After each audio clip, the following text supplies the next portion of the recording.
paysans. Donc pour ça, je remercie le gouvernement indien.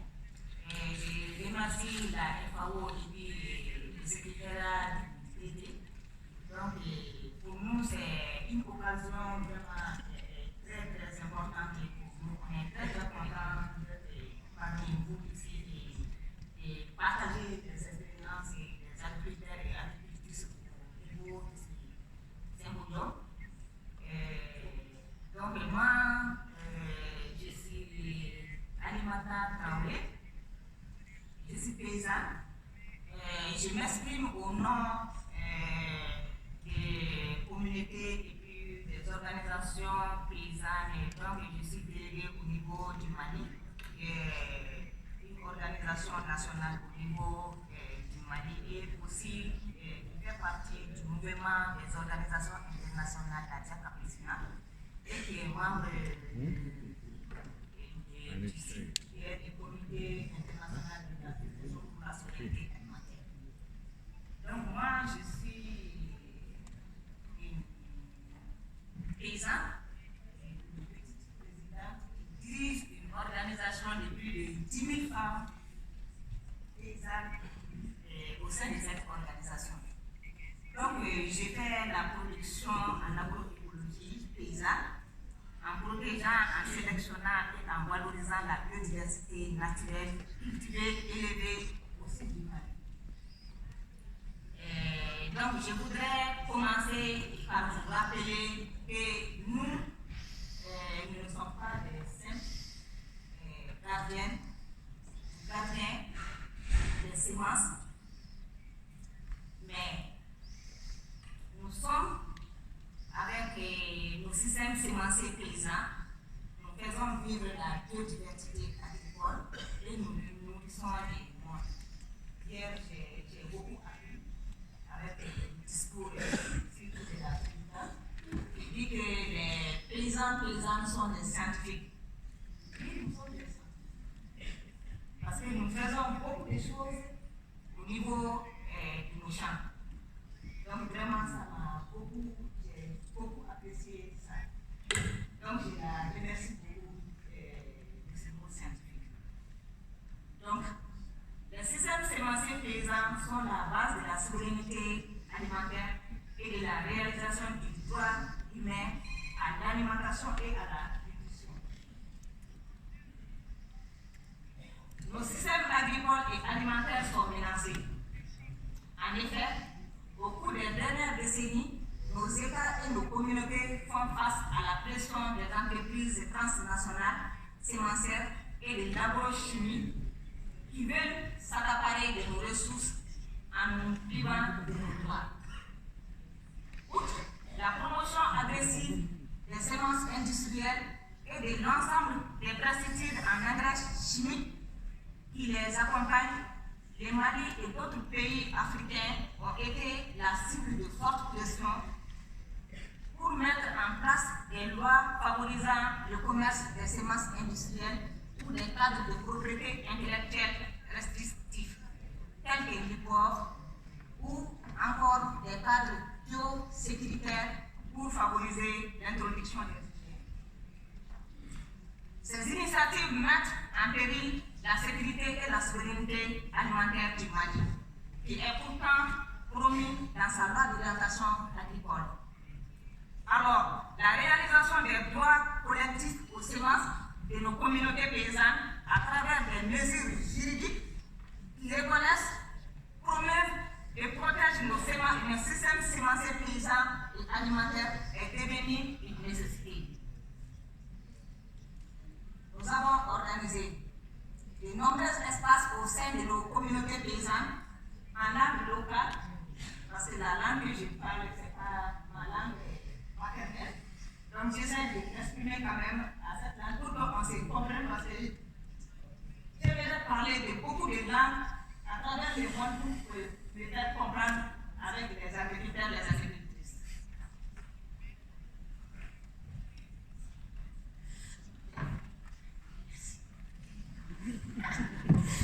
C'est la petite présidente. Donc, nous avons également fait un état cadre juridique et législatif pour comprendre quel était l'état de mise en œuvre de nos droits aux semences dans les cadres juridiques du Mali et de la communauté régionale. Nous avons fait le constat que malgré la dominance des systèmes sémenciers paysans, qui fournissent plus de 75% des semences utilisées par les paysannes, nos systèmes sémenciers paysans n'étaient pas légalement reconnus dans nos cadres juridiques. Ces cadres ne reflétaient donc pas la réalité des terroirs de notre pays. Nos systèmes sémenciers paysans ne sont pas des semences informelles. Depuis hier, j'attendais des semences formelles, des semences informelles. Donc, nos systèmes sémenciers ne sont pas des semences informelles. Nous gérons et développons la diversité des semences grâce à nos pratiques, à nos savoirs et à nos us et coutumes. La conservation et la sélection de la biodiversité s'est faite dans nos champs. Et c'est ici que nos innovations paysannes nous permettent de développer des variétés adaptées à notre agroécologie paysanne et de faire face aux conditions changeantes, notamment à cause du changement climatique. Nous avons des règles collectives bien établies pour garantir les qualités agronomiques, nutritives et sanitaires de nos semences, puisque nos productions et notre alimentation en dépendent. Nous voulons que ces règles collectives spécifiques soient reconnues, avec la liberté aux communautés paysannes de s'auto-organiser pour la mise en circulation de leurs semences, y compris leurs ventes.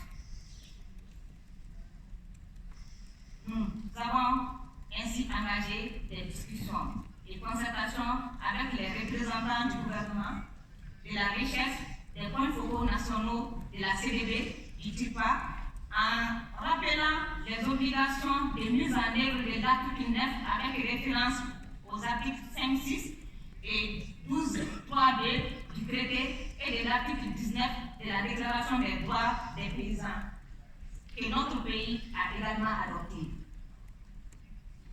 Puis, ensemble, nous avons mis en place un cadre de concertation multi-acteurs, semences, normes et paysans, pour élaborer des mesures garantissant la reconnaissance des systèmes sémenciers paysans et la protection des droits collectifs des communautés paysannes. En croisant nos besoins en matière de reconnaissance et de protection de nos systèmes sémenciers paysans, avec l'appui d'un juriste, nous avons regardé dans d'autres pays du monde les mesures inspirantes de mise en œuvre des droits des paysans. Puis, nous nous sommes engagés dans un processus de révision de la politique sémencière nationale pour qu'elle reconnaisse pleinement les systèmes sémenciers paysans et introduise des mécanismes de protection et de promotion des droits collectifs et communautaires. Nos systèmes sémenciers paysans doivent être soutenus, protégés de toute forme de contamination par des nouvelles biotechnologies ou d'autres formes de biopiratage. En complément des mesures juridiques, nous voulons des mécanismes qui soutiennent concrètement les systèmes sémenciers paysans à travers, entre autres, l'appui aux organisations paysannes, communautés et collectifs qui gèrent de façon dynamique les semences paysannes en agroécologie paysanne. Le soutien et le renforcement des systèmes sémenciers paysans de conservation, de production, d'utilisation et de mise en circulation des semences paysannes par l'appui et des espaces animés autour des semences paysannes gérées par les communautés et les collectifs paysans, tels que, entre autres, les foires, les cases vivantes des semences paysannes, les espaces de formation et de transmission des savoirs paysans. La collaboration avec la recherche selon les orientations de l'agroécologie paysanne. Je voudrais finir en disant que nous sommes très conscients, en tant que paysannes, de notre responsabilité pour mettre fin à la perte rapide de la biodiversité agricole. Nous sommes pour une collaboration avec la recherche selon les orientations de l'agroécologie paysanne. Mais nous voudrions les garanties que rien ne viendra par la suite nous interdire de conserver, utiliser, échanger ou vendre les semences que nous avons fournies, y compris les ressources phytogénétiques pour l'alimentation et l'agriculture, qui finissent dans le système multilatéral du PAC. Cette préoccupation est d'autant plus justifiée aujourd'hui avec les informations de séquençage digital. Nous avons compris que nos semences sont séquencées dans les grandes bases de données et en accès libre pour ceux qui en maîtrisent la technologie pour associer des traits intéressants à des séquences génétiques. Nous ne sommes pas opposés à la technologie en tant que telle, mais nous voyons qu'en ce moment, elle sert aux grandes entreprises qui déposent des brevets qui limitent nos droits, car leur portée s'étendrait à toutes les plantes contenant une séquence donnée. En reportant à plusieurs reprises la reconnaissance juridique des informations de séquençage digital en tant que ressources phytogénétiques pour l'alimentation et l'agriculture, en acceptant que certaines parties contractantes adoptent des lois contraires aux droits des agriculteurs, le traité devient un outil de biopiraterie qui facilite la confiscation de nos semences paysannes et autochtones par quelques sociétés transnationales qui détiennent les plus grandes portefeuilles de brevets. Il faut mettre un terme à cette violation et que les pays appliquent l'article 12.3d pour interdire les brevets et toutes les autres formes de droits de propriété intellectuelle sur les séquençages génétiques, physiques et numériques, et respecter leur obligation de protéger les connaissances traditionnelles de toute forme de biopiraterie. Le traité se trouve à un moment décisif.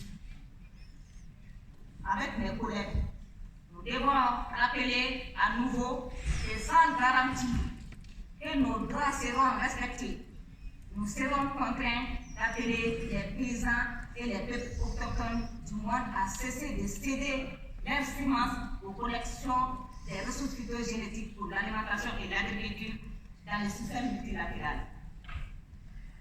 Que nos droits aux semences deviennent des droits humains supérieurs aux lois commerciales et à la propriété intellectuelle. Les futurs travaux sur les droits des agriculteurs avec la participation effective des organisations et communautés paysannes devraient être menés par les partis qui sont disposés à travailler sur la mise en œuvre effective des droits des paysans à travers des mesures juridiques visant à reconnaître, promouvoir, protéger les systèmes sémenciers paysans et mettre en œuvre les droits collectifs des communautés paysannes.